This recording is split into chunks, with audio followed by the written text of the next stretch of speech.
ಸಚಿವ ಸ್ಥಾನ ಮಿಸ್ ಆಯಿತು. ದಿನೇಶ್ ಗುಂಡೂರಾವ್ ಶಾಕಿಂಗ್ ರಿಯಾಕ್ಷನ್ ಕೊಟ್ಟಿದ್ದಾರೆ. ಪಕ್ಷದಲ್ಲಿ ಗೌರವಯುತವಾಗಿ ನಡೆಸಿಕೊಳ್ಳಿ ಅಂತ ಹೇಳಿದ್ದೇನೆ ಎಂದು ಭೇಟಿಯಾಗುವಂತೆ ಬಿಕೆ ಹರಿಪ್ರಸಾದ್ ಹೇಳಿದ್ದಾರೆ. ಎಲ್ಲ ಶಾಸಕರನ್ನ ನಾಯಕರು ಭೇಟಿ ಮಾಡ್ತಾ ಇರೋದು ಒಳ್ಳೆಯದು. ಸಂಪುಟ ವಿಸ್ತರಣೆ ಎಲ್ಲವೂ ಕೂಡ ಮುಗಿದ ಅಧ್ಯಾಯ. ನಾನು ಪಕ್ಷ ಅಧ್ಯಕ್ಷರಾಗಿ ಮಂತ್ರಿಯಾಗಿ ಕೆಲಸ ಮಾಡಿದ್ದೀನಿ. ಮುಂದೆ ಶಾಸಕರಾಗಿ ಕ್ಷೇತ್ರದಲ್ಲಿ ಕೆಲಸ ಮಾಡ್ತೀನಿ ಎಂದಿದ್ದಾರೆ. ಬೆಂಗಳೂರಿನಲ್ಲಿ ಮಾಜಿ ಸಚಿವ ದಿನೇಶ್ ಗುಂಡೂರಾವ್ ಕೊಟ್ಟಿರುವಂತಹ ಹೇಳಿಕೆ. ಹೀಗೆ ಈ ಹಿಂದೆ ಅವರು ಆರೋಗ್ಯ ಸಚಿವರಾಗಿ ಕೆಲಸ ಮಾಡಿದ್ರು, ಶಾಸಕರಾಗಿ ಕೆಲಸ ಮಾಡಿದ್ದೀನಿ. ಇನ್ನು ಮುಂದಿನ ದಿನಗಳಲ್ಲೂ ಕೂಡ ನನಗೇನು ಸ್ಥಾನ ಕೊಟ್ಟಿದ್ದಾರೆ ಅಥವಾ ನನಗೇನು ಜವಾಬ್ದಾರಿ ಕೊಟ್ಟಿದ್ದಾರೆ ಅದನ್ನು ನಾನು ಮಾಡ್ಕೊಂಡು ಹೋಗ್ತೀನಿ. ಸಂಪುಟ ವಿಸ್ತರಣೆ ಎಲ್ಲವೂ ಕೂಡ ಮುಗ್ದಿರುವಂತಹ ಅಧ್ಯಾಯ ಅಂತ ಹೇಳಿದ್ದಾರೆ. ಮತ್ತಷ್ಟು ಡೀಟೇಲ್ಸ್ ಕೊಡ್ತಾರೆ ನಮ್ಮ ಪ್ರತಿನಿಧಿ ಬಸವರಾಜ್ ಹುಗಾರ್. ಹೀಗೆ ದಿನೇಶ್ ಗುಂಡೂರಾವ್ ಅಥವಾ ಎಚ್ ಕೆ ಪಾಟೀಲ್ ಇರಬಹುದು, ಈಗ ದಿನೇಶ್ ಗುಂಡೂರಾವ್ ವಿಚಾರದಲ್ಲೂ ಕೂಡ ಎಲ್ಲೋ ಒಂದು ರೀತಿಯಾಗಿ ಸಚಿವ ಸ್ಥಾನ ಸಿಗುತ್ತೆ ಅನ್ನುವಂಥ ಒಂದು ನಿರೀಕ್ಷೆ ಇತ್ತು, ಒಂದು ಭರವಸೆ ಇತ್ತು. ಆದರೂ ಕೂಡ ಒಂದು ಒಳ್ಳೆ ಪಾಸಿಟಿವ್ ರಿಯಾಕ್ಷನ್ ಕೊಟ್ಟಿದ್ದಾರೆ, ಅಥವಾ ಎಲ್ಲೋ ಒಂದು ರೀತಿಯಾಗಿ ಪಕ್ಷದಲ್ಲಿ ಸಮಾಧಾನ ಇಲ್ಲ ಆದರೂ ಕೂಡ ಈ ರೀತಿಯಾದಂಥ ಹೇಳಿಕೆ ಕೊಟ್ಟಿದ್ದಾರೆ. ಇನ್ನು ಸಿಎಂ ಏನ್ ಹೇಳ್ಬೋದು ಈ ಒಂದು ವಿಚಾರದಲ್ಲಿ, ಏನೆಲ್ಲ ಆಗ್ಬೋದು ಅಂತ?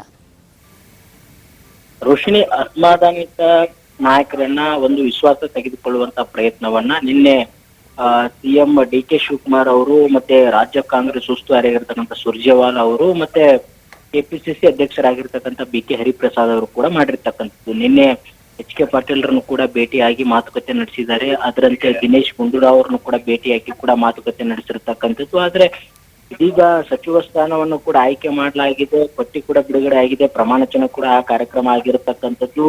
ಇನ್ನ ಅವರಿಗೆ ಪಕ್ಷದ ವಲಯದಲ್ಲಿ ಏನೆಲ್ಲ ಸ್ಥಾನಮಾನ ಕೊಡಬೇಕು, ಮುಂದೆ ಏನೆಲ್ಲ ಕೊಡಬೇಕು ಅನ್ನುವಂತ ವಿಚಾರಕ್ಕೆ ಸಂಬಂಧಪಟ್ಟಂತೆ ಕೆಲವೊಂದಿಷ್ಟು ವಿಚಾರಗಳನ್ನ ಚರ್ಚೆ ನಡೆಸಿ ಅವ್ರನ್ನ ವಿಶ್ವಾಸಕ್ಕೆ ತೆಗೆದುಕೊಳ್ಳುವಂತ ಪ್ರಯತ್ನವನ್ನ ಮಾಡಿದ್ದಾರೆ. ಆದ್ರೆ ಕೆಲವರು ತಮ್ಮ ಅಸಮಾಧಾನ ಇದ್ರೂ ಸಹಿತ ನಾಯಕರು ಬಂದು ಅವ್ರನ್ನ ಒಂದು ಸಮಾಧಾನ ಪಡಿಸುವಂತ ಪ್ರಯತ್ನ ಮಾಡಿದಂತ ಸಂದರ್ಭದಲ್ಲಿ ಸಹಜವಾಗಿ ಕೂಡ ಅವರು ಕೂಡ ಅದಕ್ಕೆ ಒಪ್ಪಿ ಮತ್ತೆ ಪಕ್ಷದ ಚಟುವಟಿಕೆಗಳಲ್ಲಿ ಭಾಗವಹಿಸ್ತೇನೆ ಅನ್ನುವಂತಹ ತೀರ್ಮಾನಕ್ಕೆ ಬಂದಂತೆ ಕಾಣಿಸ್ತಾ ಇದೆ. ಅದೇ ರೀತಿಯಲ್ಲಿ ಕೂಡ ದಿನೇಶ್ ಗುಂಡೂರಾವ್ ಅವರು ಕೂಡ ಮಾತು ಕೂಡ ಇವತ್ತು ಅದೇ ಆಗಿತ್ತು. ಬಂದಿದ್ರು ನಾಯಕರು, ನಮ್ಮನ್ನ ವಿಶ್ವಾಸ ತೆಗೆದುಕೊಳ್ಳುವಂತ ಪ್ರಯತ್ನ ಮಾಡಿದ್ದಾರೆ, ಮಾತನಾಡಿದ್ದಾರೆ ಅನ್ನುವಂಥದ್ದು. ಆದ್ರೆ ಅವರ ಒಂದು ಸಚಿವ ಸ್ಥಾನ ಒಂದು ಗಿಟ್ಟಿಸಿಕೊಳ್ಳಲು ಎಲ್ಲೊಂದ್ ಕಡೆ ವಿಫಲರಾದ್ರು ಅನ್ನುವಂತಹ ಒಂದಿಷ್ಟು ಭಾವನೆ ಕೂಡ ಅವರಲ್ಲಿ ಇದ್ದೇ ಇದೆ.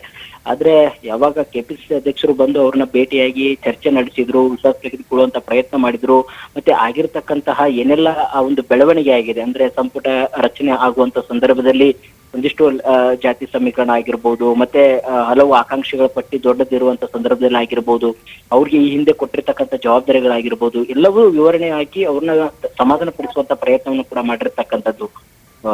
ರೋಶಿನಿ, ಥ್ಯಾಂಕ್ ಯು ಹುಗಾರ್ ನಿಮ್ಮೆಲ್ಲ ಡೀಟೇಲ್ಸ್ಗಾಗಿ. ಹೀಗೆ ಸದ್ಯಕ್ಕೆ ಹೇಗಾದ್ರೂ ಮಾಡಿ ಈಗ ಅಸಮಾಧಾನಗೊಂಡಿರುವಂಥ ಶಾಸಕರನ್ನ ಅವ್ರನ್ನ ಹೇಗಾದ್ರೂ ಮಾಡಿ ವಿಶ್ವಾಸಕ್ಕೆ ತೆಗೆದುಕೊಳ್ಬೇಕು ಅಂತ ಹೇಳಿ ಈಗಾಗಲೇ ಸಿಎಂ ಕೂಡ ಬಹಳಷ್ಟು ಕಸರತ್ತು ನಡೆಸ್ತಾ ಇದ್ದಾರೆ. ಆದ್ರೂ ಕೂಡ ಹಿರಿಯ ನಾಯಕರನ್ನ ಬಿಟ್ಕೊಡೋಕ್ಕಾಗೋದಿಲ್ಲ. ಇನ್ನು ಬೇರೆ ಬೇರೆ ಒಂದಷ್ಟು ವರ್ಷ ಅಥವಾ ಶಾಸಕರಾಗಿ ಕೆಲಸ ಮಾಡಿರುವಂಥವ್ರು ಅವರು ಹೋಗಿ ನಮಗೆ ಸಚಿವ ಸ್ಥಾನ ಬೇಕೇ ಬೇಕು ಅಂತ ಹೇಳಿ ಹಠ ಹಿಡಿದಿರುವಂಥ ನಾಯಕರಿಗೆ ಅವ್ರು ಜಾಸ್ತಿ ತಲೆ ಕೆಡಿಸ್ಕೋತಾ ಇಲ್ಲ. ಇರ್ಲಿ ಬಿಡಿ, ಅವರೇನು ರಾಜೀನಾಮೆ ಕೊಡ್ತಾರಾ, ಕೊಡ್ಲಿ ಅಂತ ಹೇಳಿ ಈಗ ಸಿಎಂ ಕೂಡ ಹೇಳಿದ್ರು.